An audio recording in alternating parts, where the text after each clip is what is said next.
তোমরা জিজ্ঞাসা করছিলে না আমার জীবনের সেরা ভেলকি কোনটা? সেদিন কিছুই বলতে পারিনি, কিন্তু আজ আমি আমার জীবন অতিক্রম করে যখন পরলোকের পথে হাঁটছি, তখনই আমার দুজন অন্তরঙ্গ ভক্তকে আমার জীবনের সেরা ভেলকিটা দেখিয়ে গেলাম।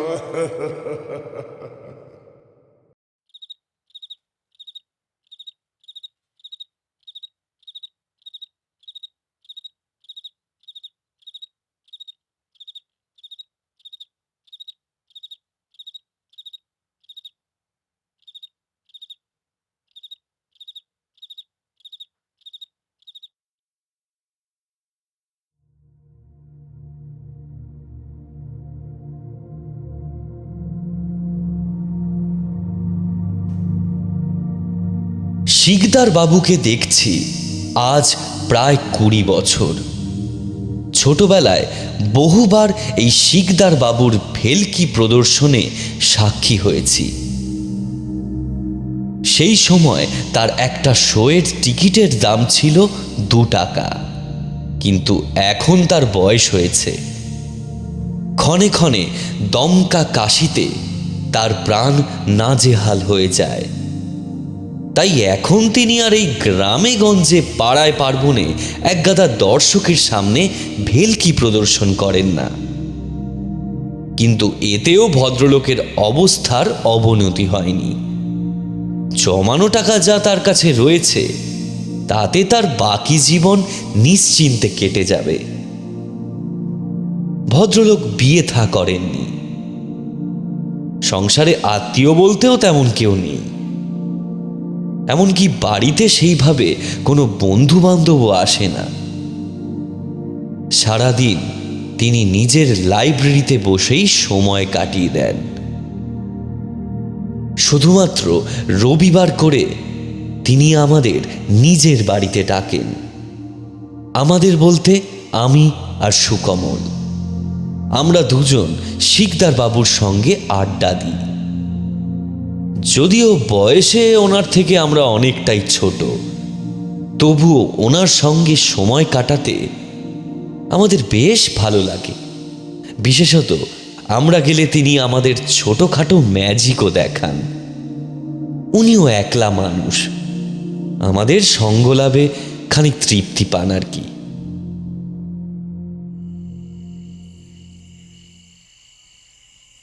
এই যেমন কিছুদিন আগের কথা বলি, আমি আর সুকমল শিকদার বাবুর লাইব্রেরিতে বসে আছি।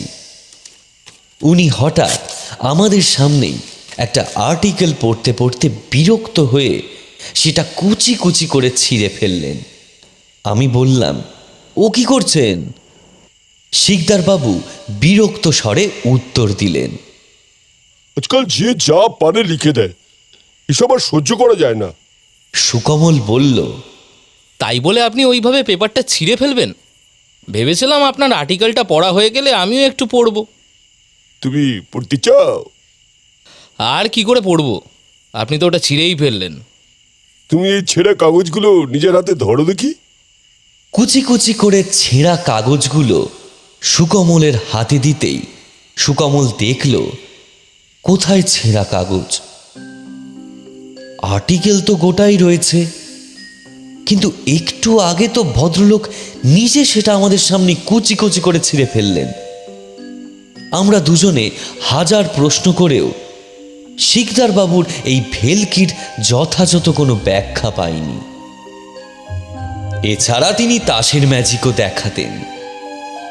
শুনেছি ভদ্রলোক নাকি 536 রকমের তাসের ম্যাজিক জানতেন। এই রকম ভাবে উনি যে কত রকমের ভেলকি আমাদের দেখিয়েছেন, তা বলতে গেলে একটা বড় উপন্যাস হয়ে যাবে। তার ম্যাজিক অত্যন্ত কাছ থেকে দেখেছি বলেই আমি হলফ করে বলতে পারি, এই লোকটা যদি এই পোড়া গ্রামে না থেকে কলকাতা টলকাতা বা নিদেন পক্ষে আমাদের এই ধ্যারে ব্যান্ডেলেও থাকতেন, তাহলে মাসে লাখ টাকা রোজগার করতে পারতেন। সে কথা শিকদারবাবুকে বললে তিনি উত্তরে বলতেন, যতটুকু প্রয়োজন ততটুকু জোগাড় হয়ে গেলেই আমার দিব্যি চলে যায়। এটা শুধু আমার পেশা নয়, আমার নেশাও বটে। ভেলকি দেখাতে আমি ভালোবাসি, এতই ভালোবাসি যে এখন মনে হয় আমার শেষ নিঃশ্বাস ত্যাগ করার আগেও আমি তোমাদের ভেলকি দেখিয়ে যেতে পারবো।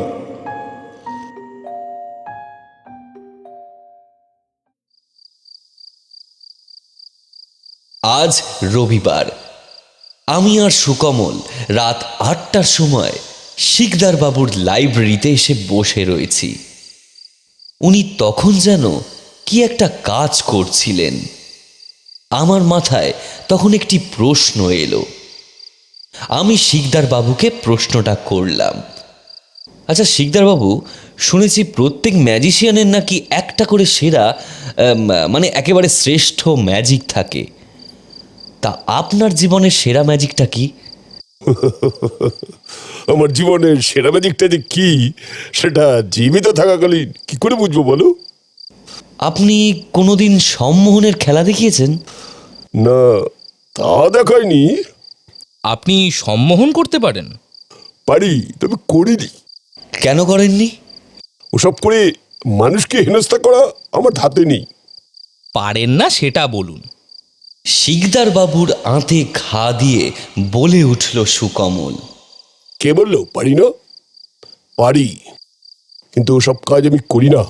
গরুর বারণ আছে। হাতের কাঁচা দোষ আলতার।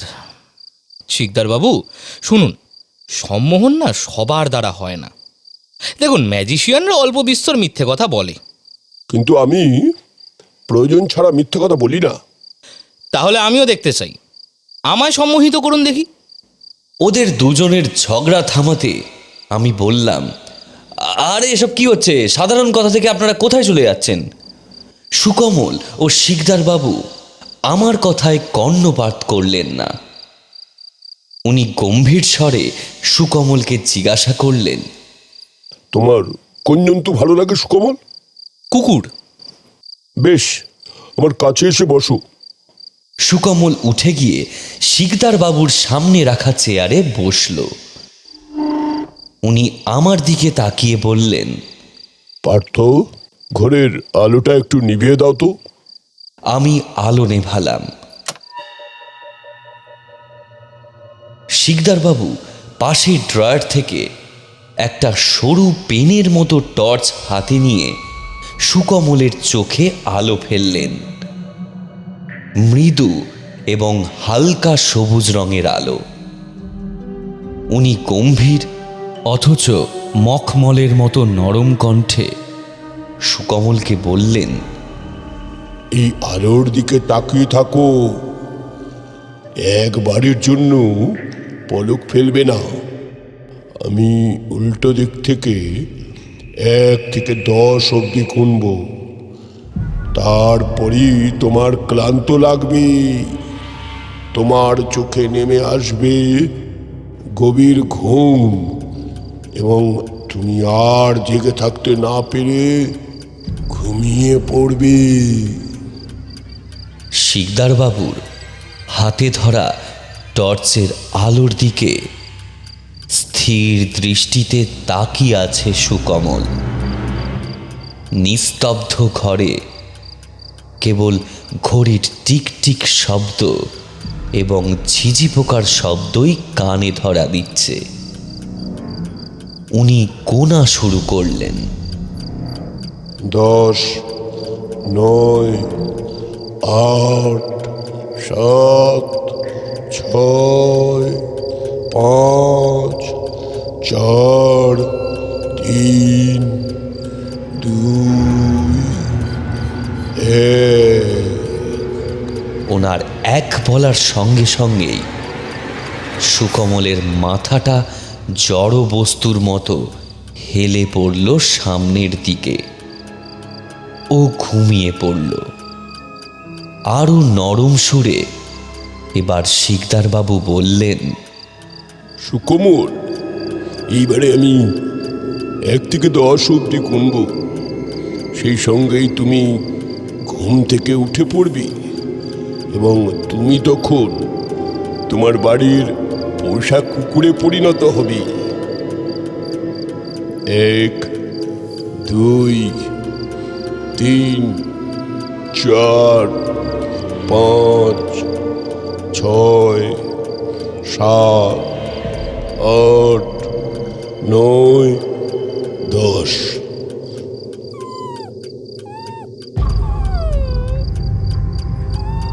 ওনার কথা শেষ হওয়া মাত্রই সুকমল তড়াক করে উঠে দাঁড়িয়ে পড়ল।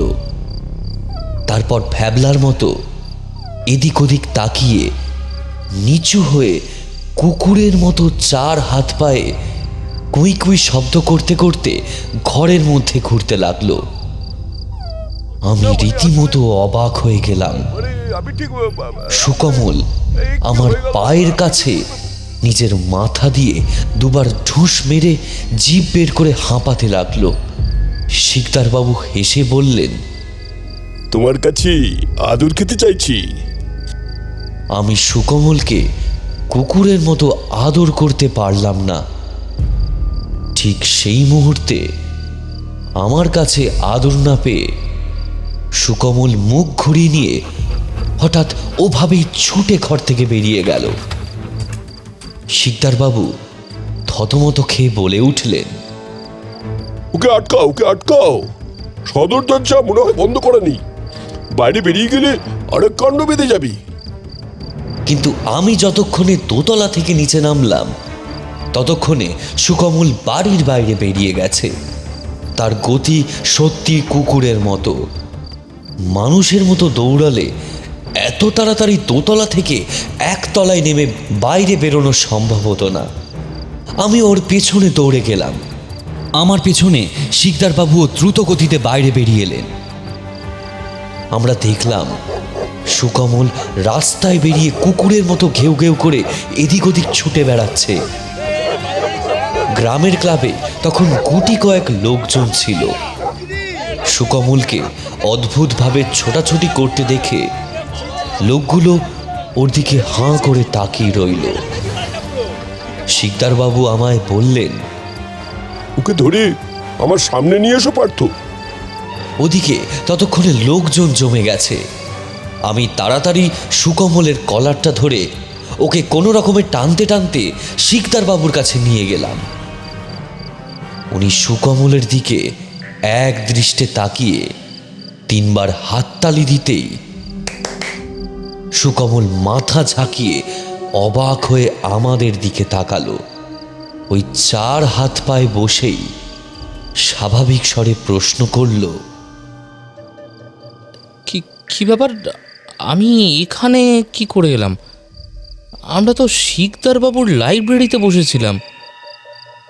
শিকদারবাবু মাথা নিচু করে বললেন, তুমি পার্থর কাছে একবার পুরো ঘটনাটা শুনে নিও।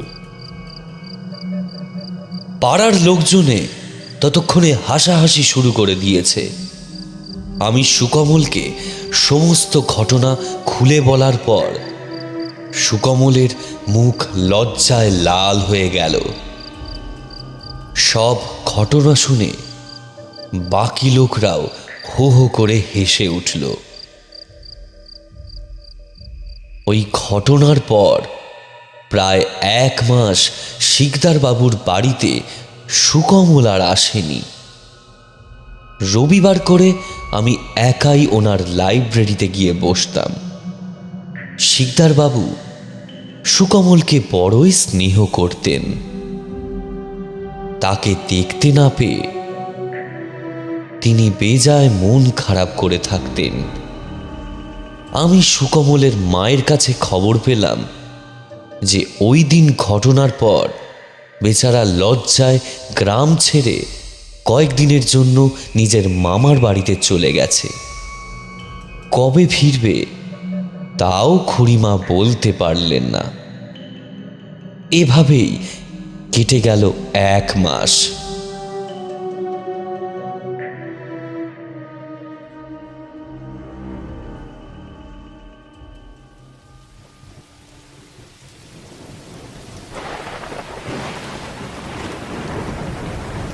আজ আকাশের অবস্থা খুব খারাপ।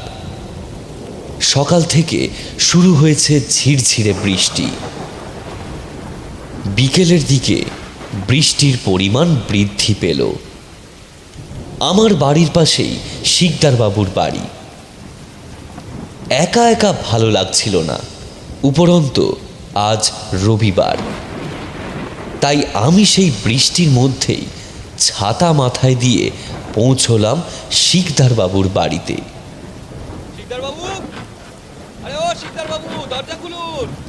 বার কয়েক সদর করা নাড়ানোর পরও যখন শিকদার বাবু দরজা খুললেন না, তখন আমি আবার বাড়ি ফিরে এলাম। বাড়ি ফিরে এসেও মনটাকে কিছুতে শান্ত রাখতে পারলাম না। বারবার মনে হচ্ছিল, শিকদার বাবু তো এরকম করেন না। বয়স হয়েছে, তাই তাড়াতাড়ি দরজা খুলতে পারেন না ঠিকই, তা বলে 15 মিনিট হয়ে গেলেও দরজা খুলবেন না।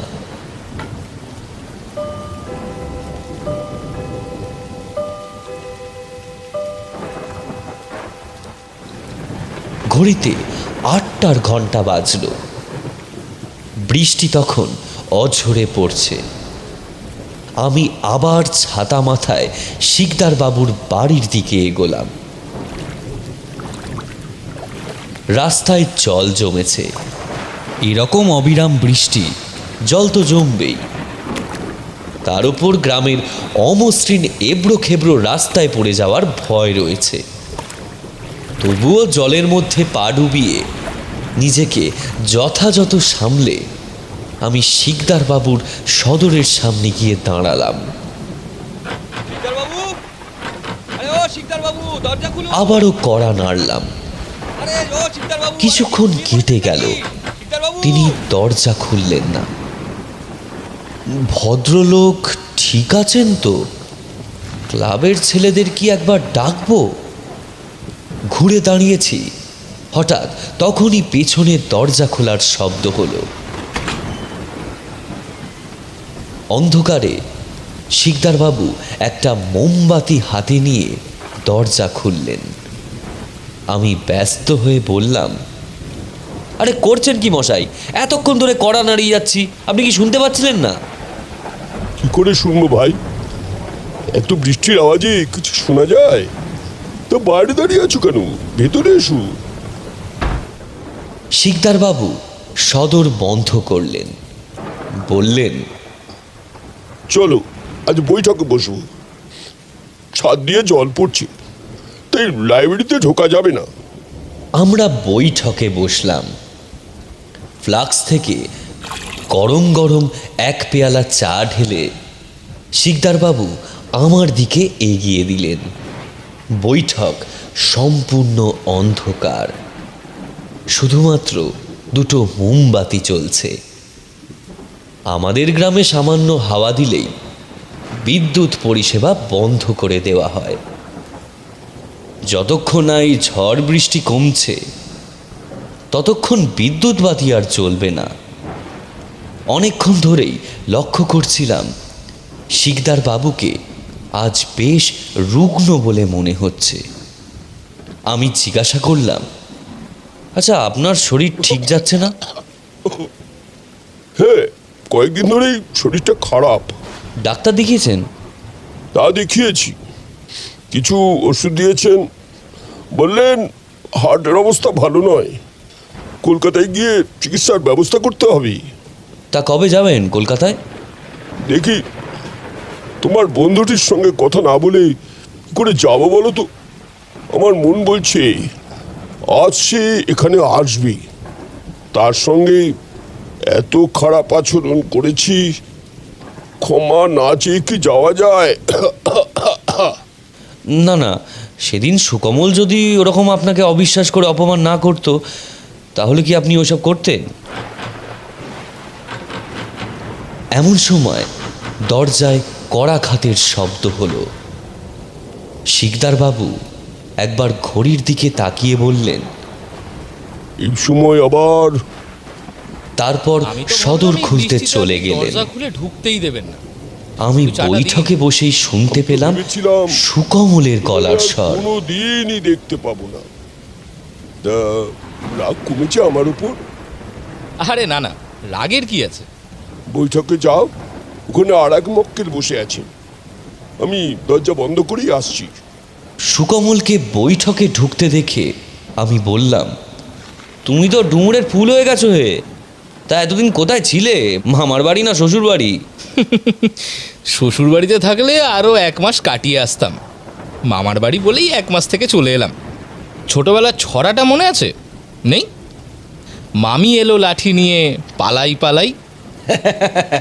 শিকদার বাবু থাকবে না কেন? এক পেয়ালা চা এগিয়ে দিলেন সুকমলের দিকে। পেয়ালা হাতে নিয়ে সুকমল শিকদার বাবুকে জিজ্ঞাসা করল, তা আজ আবার কি ভেলকি দেখাচ্ছেন আপনি? আবার কিছু গন্ডগোল হতে পারে এই ভেবে আমি বললাম, না না, আজ আর ভেলকি টেলকির প্রয়োজন নেই। এই বৃষ্টি রাতে বরং একটু ভূতের গল্প হোক, কি বলো?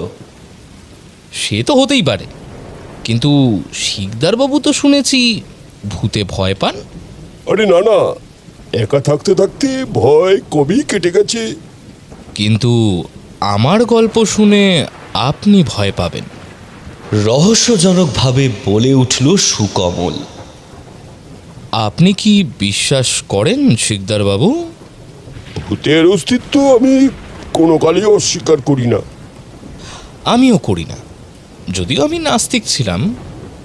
কিন্তু আজ এমন একটা ঘটনা ঘটল যে ভূতে বিশ্বাস করতেই হলো। কি ঘটনা? সুকমল চায়ে একটা বড় চুমুক দিয়ে বলল, বলছি, তবে ভয় পেলে কিন্তু আমি দায়ী নই। আমরা কেউই ভয় পাবো না, তুমি শুরু করো।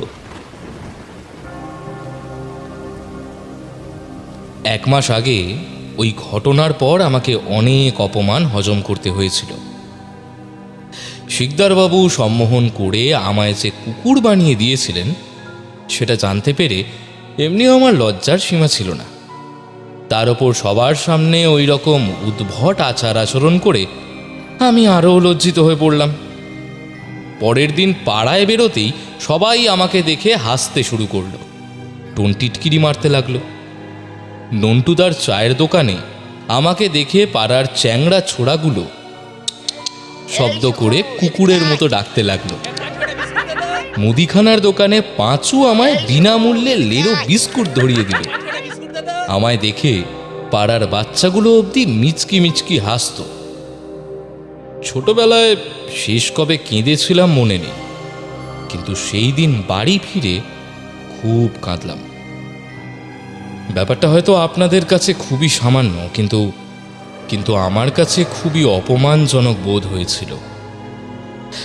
পরের দিনই বাড়ি ছেড়ে মামার বাড়িতে চলে গেলাম।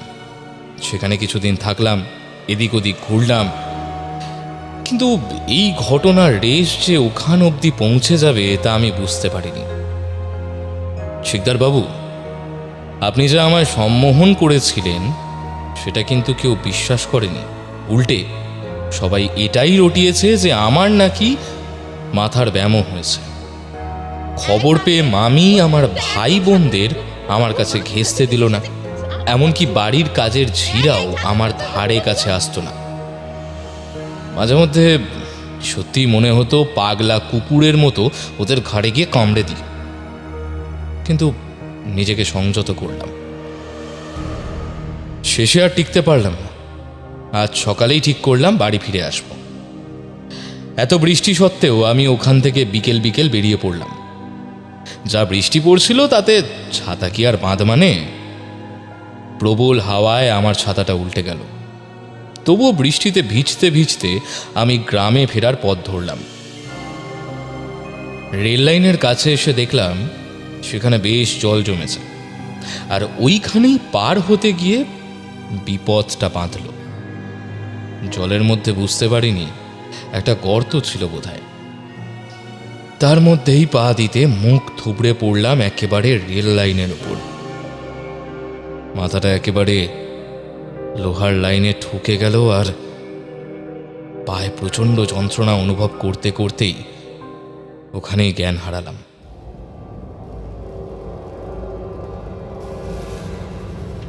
কতক্ষণ সেখানে পড়েছিলাম তা জানি না। হঠাৎ একটা আওয়াজে আমার জ্ঞান ফিরল। আওয়াজটা খুব চেনা, ট্রেনের আওয়াজ। কোনো রকমে চোখ খুললাম। অন্ধকারে দূর থেকে ট্রেন আসার শব্দ শুনতে পেলাম। হুইসেল বাজিয়ে শোঁ শোঁ করে ঝড়ের বেগে এগিয়ে আসছে। আমি তাড়াতাড়ি লাইনের ওপর থেকে সরতে গেলাম, কিন্তু পারলাম না। গর্তে পড়ে আমার পা যে ভেঙে গেছে সেটা এতক্ষণ বুঝতে পারিনি। নিজের শরীরটাকে তুলে ধরে কোনো রকমে রেল লাইনের ধারে নিয়ে যাওয়ার চেষ্টা করলাম, কিন্তু ট্রেনের আলোটা আমার চোখে পড়তেই ভয় হাত দিয়ে দুটো চোখ ঢাকলাম। ঝড়ের গতিতে ট্রেন আমার কাছে চলে আসছে, কাছে, আরো কাছে, একদম কাছে। আর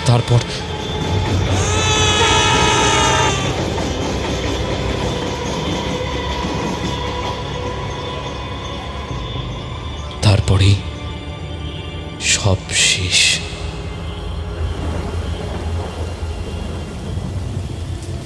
এসব কি বলছো তুমি সুকমল? সুকমল অসহায়ভাবে আমার দিকে তাকিয়ে বলল, আমি আজ ট্রেনে কাটা পড়েছি ভাই। আর কি মারছো তুমি আমাদের সঙ্গে? এসব বন্ধ করো। আত্মা কখনো মিথ্যে বলে না পার্থ। এবারে শিকদার বাবুর দিকে তাকিয়ে সুকমল বলল, আপনি আমায় কুকুর না বানিয়ে অন্য কিছু কি বানাতে পারতেন না? কেন করলেন আমার সাথে এইরকম? আপনি বলুন তো, আমার এই অকাল প্রয়াণের জন্য কে দায়ী? শিকদার বাবুর চোখে মুখে আতঙ্কের ছাপ স্পষ্ট। সুকমল উঠে আস্তে আস্তে শিকদার বাবুর কাছে গিয়ে মুখ নামিয়ে বলল, আপনার জন্য নিজের বৃদ্ধা মাকে ছেড়ে আমায় পরলোক গমন করতে হবে। আর এই সুন্দর পৃথিবী আমি দেখতে পাবো না। তাই শেষবারের মতো আপনার সঙ্গে দেখা করতে এলাম। কিছুক্ষণের মধ্যেই হয়তো আমার কাটা লাশ উদ্ধার করা হবে। তখন সবাই সবটা জানতে পারবে, আর তারপর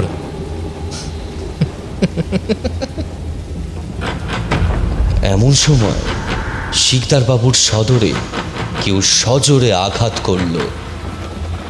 আমি আর শিকদার বাবু উভয় চমকে উঠলাম। আমি বললাম, দাঁড়ান, আমি দেখছি। শিকদার বাবু ভয়ে ভয়ে বললেন, না না, তুমি একা যাবে না, আমিও যাব তোমার সঙ্গে। আমি আর শিকদার বাবু সদরের দিকে এগিয়ে গেলাম। পেছনে ফিরে একবার দেখলাম বৈঠকের দরজার সামনে সুকমল তখনও অদ্ভুতভাবে দাঁড়িয়ে আমাদের দিকে হাসি হাসি মুখে তাকিয়ে রয়েছে। শিকদার বাবু সদর খুললেন। সামনে দাঁড়িয়ে রয়েছে ভোলা।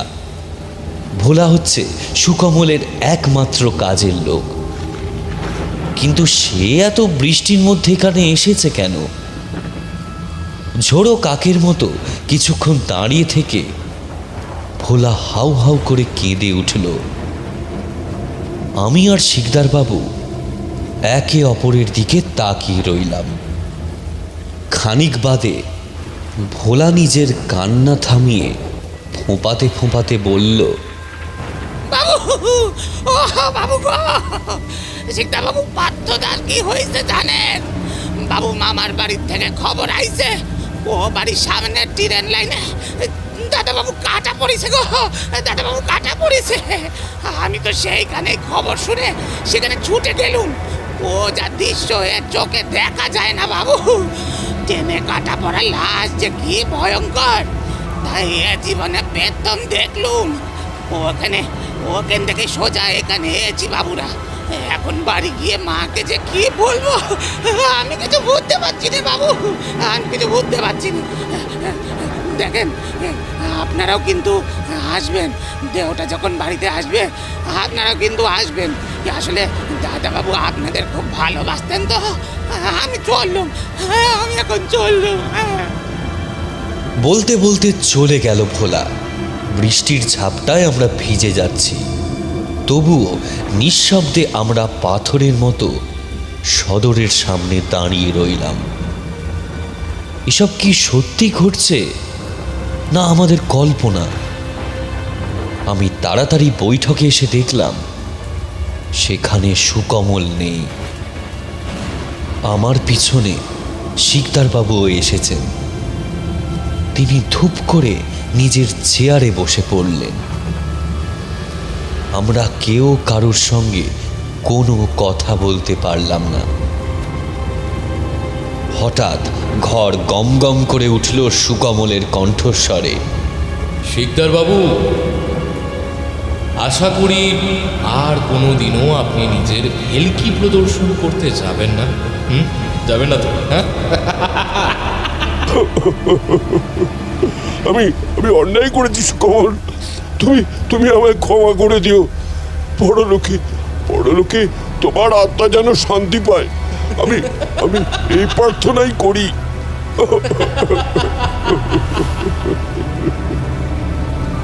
এত তাড়াতাড়ি আমায় পরলোক পাঠিয়ে দিচ্ছে? দাঁড়ান, এবারে আমি আপনাকে একটা ভেলকি দেখাই। হ্যাঁ,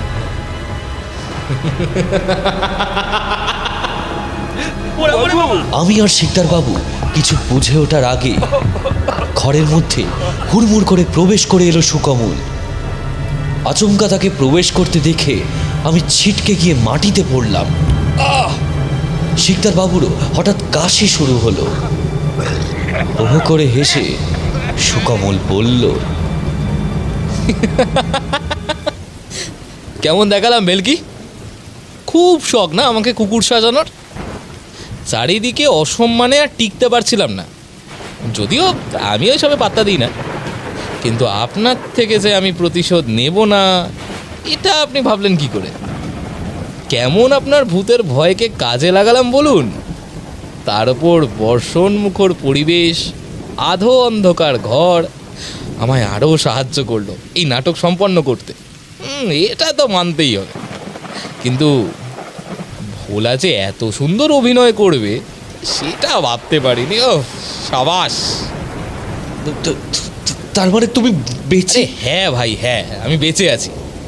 তোমরা তো দেখি বেজায় ভয় পেয়েছো। আরে শিকদার বাবু, আরে আপনি ঠিক আছেন তো? কি হলো আপনার? হ্যাঁ, শিকদারবাবুর কাশি উত্তরোত্তর বাড়তে লাগলো। বুকে হাত দিয়ে তিনি মাটিতে শুয়ে পড়লেন। সুকমল আর আমি অবস্থার গভীরতা বুঝতে পেরে শিকদারবাবুর কাছে গিয়ে বসলাম। তখনও ভদ্রলোক এসে চলেছেন। আমি সুকমলের ওপর চিৎকার করে উঠলাম, তোমার যে এইসব করার কি দরকার ছিল বুঝি না। লোকটার কদিন ধরেই শরীর ভালো নেই, ডাক্তার বলেছে ওনার হার্টের ব্যায়ামও রয়েছে। এখন যদি ওনার কিছু হয়ে যায়? বিশ্বাস করো ভাই, আমি বুঝতে পারছি। শিকদারবাবু সুকমলের দিকে তাকিয়ে অস্পষ্ট স্বরে লাইব্রেরি থেকে ইনহেলারটা এনে দিতে বললেন। আমি আর কোনোদিন আপনাকে ভয় দেখাবো না। সুকমল আমায় বলল, তুমি এক গ্লাস জল আনো, আমি দৌড়ে গিয়ে ইনহেলার নিয়ে আসছি। সুকমল দোতলায় গেল। আমিও উঠোন পেরিয়ে সামনের দালানে রান্নাঘরে গিয়ে একটা বড় গ্লাস ভর্তি জল নিয়ে যখন বৈঠকে প্রবেশ করলাম তখন দেখলাম মেঝেতে শিকদারবাবু নেই। এই অবস্থায় ভদ্রলোক গেলেন কোথায়? এমন সময় দোতলা থেকে সুকমলের বীভৎস চিৎকার শুনতে পেলাম। এক ছুটে আমি দোতলায় উঠে লাইব্রেরির ঘরের সামনে গিয়ে দেখলাম সুকমল বারান্দায় দাঁড়িয়ে থরথর করে কাঁপছে। তার চোখে মুখে তীব্র ভয়। আমি ওর কাছে গিয়ে জিজ্ঞাসা করলাম, কি হয়েছে ভাই, তুমি এরকম করছো কেন? আর শিকদারবাবু কোথায়? নিচের ঘরে তো ওনাকে দেখতে পেলাম না। সুকমল লাইব্রেরির দিকে একটা কাঁপা কাঁপা আঙুল তুলে দেখালো। আমি লাইব্রেরির দরজায় গিয়ে দাঁড়াতেই যা দেখলাম তাতে আমার হৃদযন্ত্র কিছুক্ষণের জন্য বোধহয় কাজ করা বন্ধ করে দিল। সচক্ষে দেখলাম শিকদার বাবু মাটিতে পড়ে রয়েছেন। তার দৃষ্টি স্থির হয়ে রয়েছে সিলিংয়ের দিকে। দেহে প্রাণের কোনো অস্তিত্ব নেই। শিকদার বাবু মরে কাঠ হয়ে গেছেন। তার চোখে মুখে প্রচণ্ড কষ্টের ছাপ, যেন মৃত্যুর পূর্বে তাকে অসহ্য বেদনা যন্ত্রণা সহ্য করতে হয়েছে। আমি হাঁটু মুড়ে বসে শিকদার বাবুর হাত ধরে স্নায়ু পরীক্ষা করতে গেলাম। হাতটা উঠল না। Regard mortis. আমি নিজে ডাক্তারি ছাত্র, বুঝতে পারলাম এই দেহ থেকে প্রাণ নির্গত হয়েছে কম করে 5 থেকে 6 ঘন্টা আগে। তাহলে নিচে এতক্ষণ আমাদের সঙ্গে বসে কে গল্প করছিল? শিকদার বাবুর আত্মা? আমি তাড়াতাড়ি বাইরে বেরিয়ে এলাম। সুকমল তখনও স্থির দৃষ্টিতে লাইব্রেরির মেঝের দিকে তাকিয়ে রয়েছে। এমন সময় লাইব্রেরি থেকে ভেসে এলো সেই পরিচিত কণ্ঠস্বর। কণ্ঠস্বরটি আমাদের অতি প্রিয় হাসি খুশি শিকদার বাবুর। তোমরা জিজ্ঞাসা করছিলে না আমার জীবনের সেরা ভেলকি কোনটা? সেদিন কিছুই বলতে পারিনি, কিন্তু আজ আমি আমার জীবন অতিক্রম করে যখন পরলোকের পথে হাঁটছি, তখনই আমার দুজন অন্তরঙ্গ ভক্তকে আমার জীবনের সেরা ভেলকিটা দেখিয়ে গেলাম।